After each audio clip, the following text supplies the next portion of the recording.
기이한 일들을 행하시리라 하는 지하에서 오늘 말씀을 함께 나누며 우리 은혜를 받고자 합니다.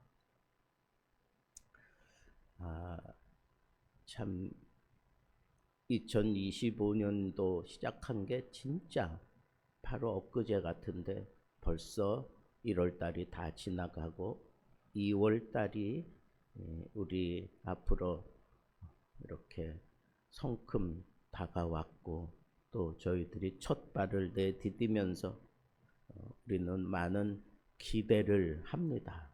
또 어떤 부분에 대해서는 염려를 안고 첫 발을 내디고 있습니다. 여러분, 우리가 이렇게 하나님께서 베풀어 주시는 이런 놀라운 일들을 우리 삶 속에서 날마다 경험하며 산다고 하는 것, 이것이 얼마나 정말 굉장한 일인가 하는 것을 우리는 생각을 할 수밖에 없습니다. 그래서 우리가 정말 하나님께서 우리 삶 속에서 기이한 일들을 행하시기를 기대한다고 한다면 우리는 정말 어떤 모습으로 하나님 앞에 설 것인가 라고 하는 것이 첫 번째 생각입니다. 그런데 그것은 어렵지 않습니다. 어떻게 우리 자신을 성결하게 할 것인가가 첫 번째 생각입니다. 왜? 성결하게 하면 하나님께서 우리 가운데서 기이한 일들을 행하실 것이라고 그렇게 말씀하셨기 때문입니다. 그러면 우리가 어떻게 우리 자신을 성결하게 할 수 있습니까? 그것은 하나님의 말씀을 따라 우리의 삶을 정결하게 할 수 있습니다. 시편 119편 9절에 청년이 무엇으로 그의 행실을 깨끗하게 하리까? 주의 말씀만 지킬 따름이니이다 라고 말씀했기 때문입니다. 또 어떻게 우리가 성결을 유지하며 살 수 있을까요? 우리 죄를 회개하고 철저하게 버림으로써 가능합니다. 죄를 회개하고 버리는 것에서부터 성결이 시작되는 겁니다. 단순히 잘못했습니다가 아니라 죄에서 완전히 돌이키는 것을 말합니다. 세 번째로 깨끗한 마음을 위해서 필사적으로 하나님 앞에 기도하며 살아야 합니다. 시편 51편 10절에 하나님이여 내 속에 정한 마음을 창조하시고 내 안에 정직한 영을 새롭게 하소서. 여러분, 내 속에 정한 마음이 계속해서 밀려 들어올 수 있고, 그리고 내가 정말 이 마음이 흔들리지 않고 정직한 모습으로 살기 위해서 우리는 기도해야 돼요. 하나님을 바라보며 기도해야 됩니다. 하나님, 내 마음을 정결하게 하십시오. 악한 생각과 욕심을 버리게 하십시오. 말과 행동이 깨끗해질 수 있도록 하나님 나를 도와주옵소서.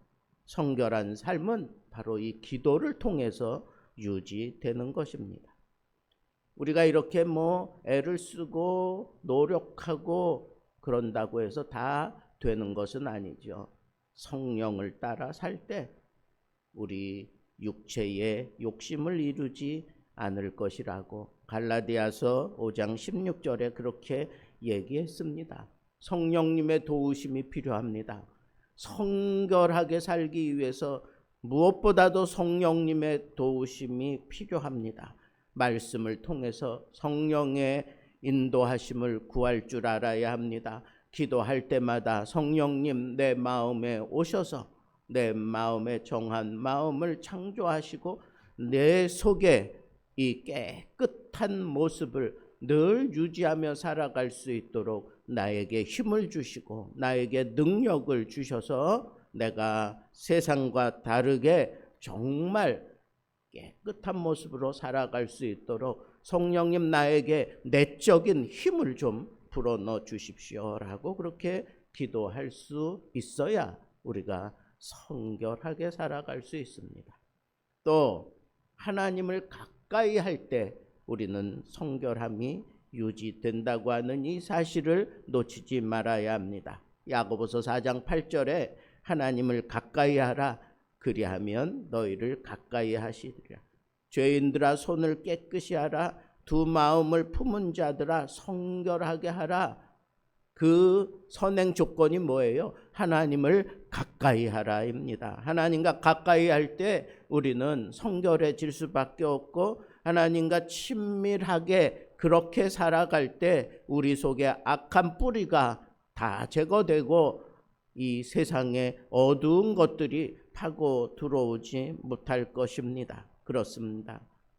우리가 이처럼 하나님의 말씀으로 기도로 하나님과 가까이 하면서 철저하게 하나님을 바라볼 때 성령을 충만하게 부어주셔서 우리로 하여금 이렇게 성결한 삶을 살아갈 수 있도록 하나님께서 복에 복을 더하여 주시는 것을 우리는 잘 알고 있습니다. 자, 이렇게 우리가 이렇게 성결한 상태로 살아간다라고 하는 것은 한마디로 얘기하면 이 그릇이 준비되었다는 거예요. 어떤 그릇? 하나님이 기이하게 일을 행하셔서 우리의 준비된 그릇에 하나님이 차곡차곡 쌓아주실 것입니다. 그러니까 우리가 이 준비된 그릇이 되었다라고 하는 것은 하나님이 나를 통해서 기이한 일들을 행하실 수 있는 상태가 됐다는 것과 다를 바가 없습니다.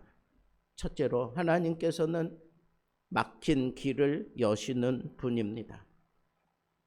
이스라엘 백성들이 심각한 위기 속에 빠졌습니다. 앞에는 홍해가, 뒤에는 애굽 군사가 쳐들어왔을 때 모든 백성들은 원망하기 시작했습니다. 그러나 하나님의 사람 모세는 하나님 앞에 밤새도록 기도해서 그 물의 수위를 낮출 수 있었고 손을 들어 하나님의 이 기이한 일들을 행할 수 있도록 그 길을 여는 그런 놀라운 일을 행할 수 있었습니다.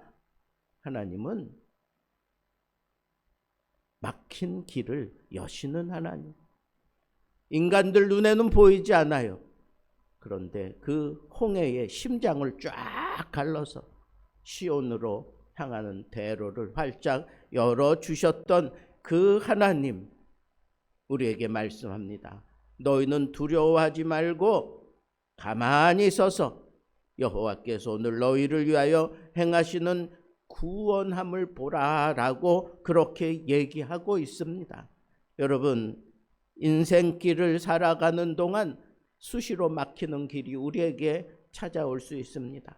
그것이 경제적인 문제이건 건강의 문제이건 인간관계 속에서 단절이 나를 괴롭히며 아예 그냥 딱 막아버리는 그런 상황이 펼쳐졌을 때 그 인간의 힘으로는 감당할 수 없는 벽이 나를 딱 막아섰을 때 그때 하나님께서 막힌 길을 열어주시는 기이한 일을 행해 주실 것입니다. 이 2월달 하나님 앞에 우리가 월상 예배를 드리며 나를 기억해 달라고 하나님 앞에 몸부림치며 하나님 앞에 예배 드리면 하나님께서 약속한 대로 기억해 주실 것입니다.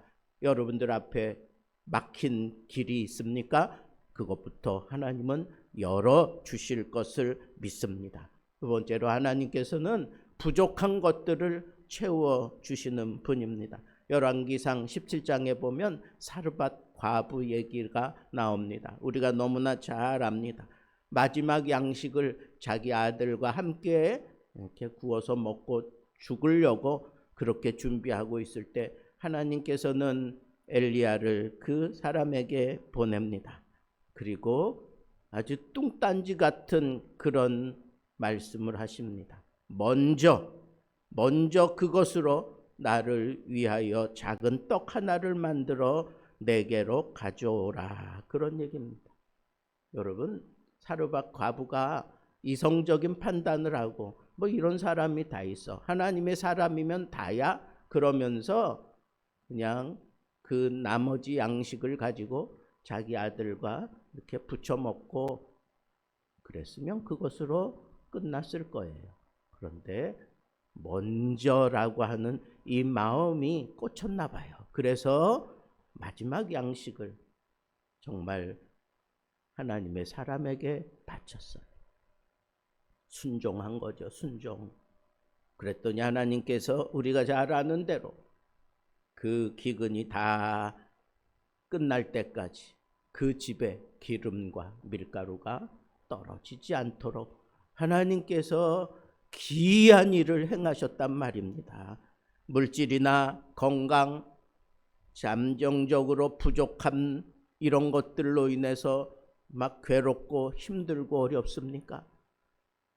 역설적으로 나에게 요구하시는 그 하나님의 음성을 좀 들어보십시오. 그리고 순종하세요. 그러면 하나님께서 이 놀라운 일, 기이한 일을 우리 가운데에도 펼쳐 주실 것입니다. 세 번째, 어떠한 기이한 일을 우리가 기대할 수 있습니까? 누가복음 5장에 보면 베드로가 밤새도록 어부 사역을 했어요. 네, 한 마리도 잡지 못했을 때 우리 주님이 오셔서 깊은 데로 가자고 얘기합니다. 상식적으로 깊은 데에는 베드로가 요구하는 그런 식탁에 오를 만한 그런 고기들이 있지 않습니다. 그런데도 불구하고 말씀에 의지하여 내가 그물을 내리리이다 라고 그렇게 순종하는 그런 베드로에게 그물이 찢어질 정도로 엄청난 고기가 거기에 담겨서 나오는 것을 보게 됩니다. 한 마리로. 자기의 재능, 자기의 경험, 자기가 가지고 있는 그런 힘을 다 쏟았지만 한 마리도 잡지 못했을 때 우리 주님이 오셨고 말씀하셨고 순종했더니 하나님께서 이 그물이 찢어지는 그런 놀라울 정도의 그런 고기가 잡히게 하셨습니다. 여러분, 우리가 살아가면서 생각지 않았는데 아주 이 짙은 실패에 쩌들어지는 그런 상황이 우리를 덮쳐올 때가 있습니다. 그때 우리는 이 베드로의 이 말씀을 생각하고 주님, 내가 실패했습니다. 주님, 내게 오시옵소서. 주님, 말씀하옵소서. 내가 그 말씀에 의지하여 그물을 내리겠습니다.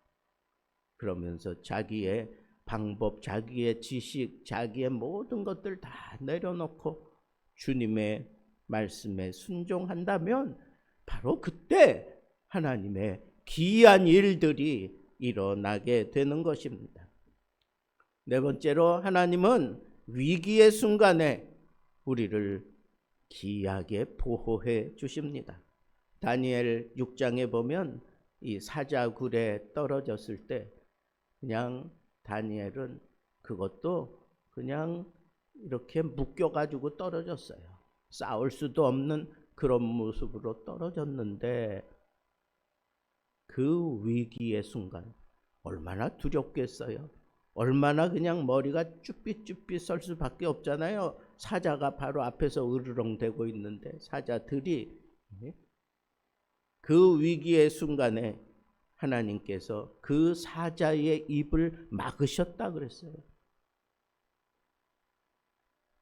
그 성화에 보면 다니엘은 담담한 모습으로 줄에 묶여서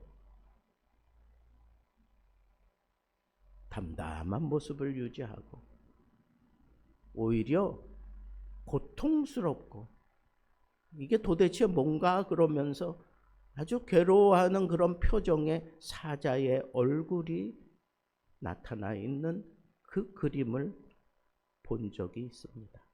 그렇습니다, 여러분. 우리가 이 신앙을 지키다 보면 생각지 않은 그런 불이익을 당할 때도 있습니다. 억울한 상황에 처할 때도 있습니다. 그러나 기억하십시오.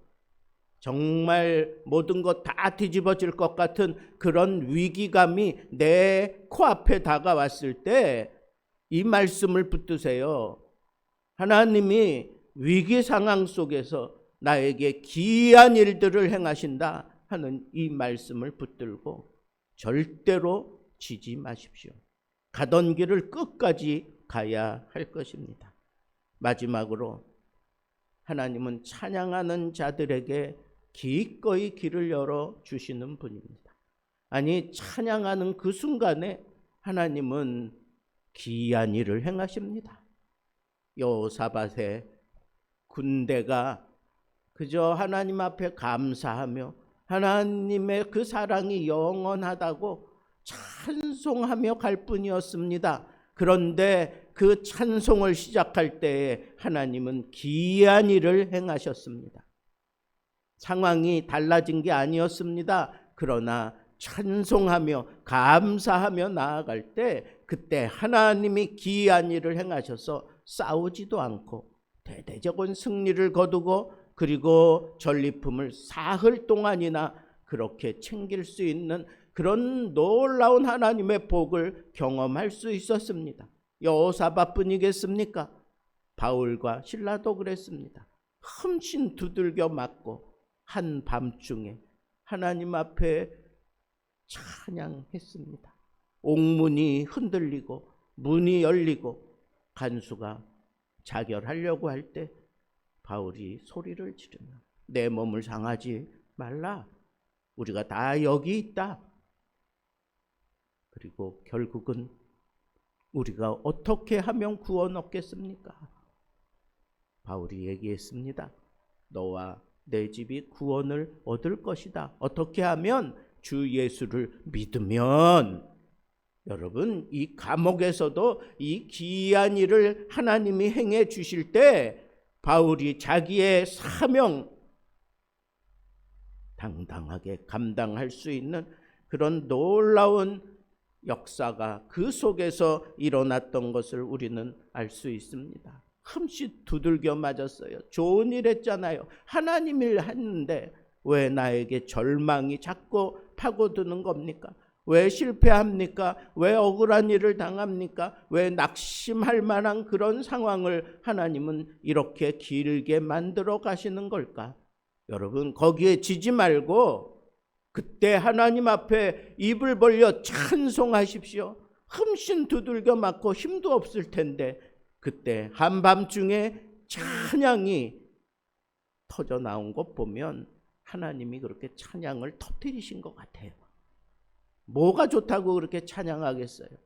그렇게 두들겨 맞고, 여러분 두들겨 맞으면 죽을 만큼 맞았다는 거예요. 그런데도 불구하고 찬송할 수 있었던 것은 바울과 실라에게 하나님이 찬송의 문을 열어주신 거예요. 찬송할 수 있는 그런 은혜를 베풀어 주시고 그 찬송과 더불어 이런 놀라운 기이한 일이 일어나게 만들어 주신 것 아니겠습니까?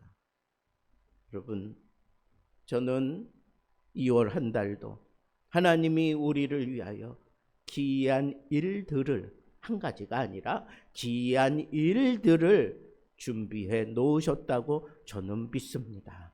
여러분, 힘들고 어렵고 답답하고 괴롭고 실패하고 그렇게 정말 낭망하고 있을 때 오늘 이 말씀 기억하십시오. 성결하게 하십시오. 그리고 하나님을 기대하면서 오늘 하나님이 기이한 일들을 오늘 혹은 내일 2월 한 달 동안, 아니 2025년 전부, 아니 내 생애 끝나는 그날까지 나에게 기이한 일을 베풀어 주옵소서라고 이 믿음의 싸움을 펼쳐간다면 반드시 여러분들 앞에 이 놀라운 기이한 일들을 하나님은 우리에게 베풀어 주실 줄로 믿습니다.